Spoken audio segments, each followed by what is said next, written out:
Hello সবাই, তো আজকের গুড মর্নিংটা আমার স্টার্ট হয়েছে সাফ সাফাই দিয়ে।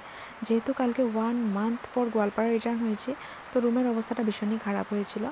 কালকে শুধু কিচেনটাই ক্লিন আপ করতে পেরেছিলাম, অ্যান্ড বাকিটুকু আজকে সাফ সাফাই কমপ্লিট করে আমি চলে গেলাম স্কুলে এসে ক্লাস টাস করার পর 4th পিরিয়ডে ভীষণ জোরে বৃষ্টি আসলো।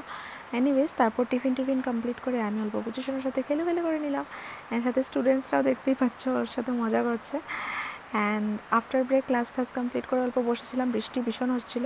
তারপর আফটার স্কুল আমরা রিটার্ন হলাম বাড়ির দিকে, রুমের দিকে মানে। তো এটা দেখতেই পাচ্ছ, এটা আমার রুমের রাস্তাটা, মানে আমি যেখানে থাকি প্রচণ্ড বৃষ্টি হচ্ছে। আই থিঙ্ক ব্যাকগ্রাউন্ডে তোমরা বৃষ্টির আওয়াজ শুনতেই পাচ্ছ। তো তারপর রুমে এসে ফ্রেশ ট্রেশ হয়ে আমি বানিয়ে নিলাম অল্প ওটস। যেহেতু স্কুল থেকে আস্তে আস্তে অনেক লেট হয়ে যায়, সো আর ভাত খাওয়া হয়ে ওঠে না। তারপর একটু রিল্যাক্স করে আমি সন্ধ্যাবাতি দিয়ে প্রেয়ার কমপ্লিট করে তারপর মেসি রুমটাকে সেটেল ডাউন করতে লাগলাম।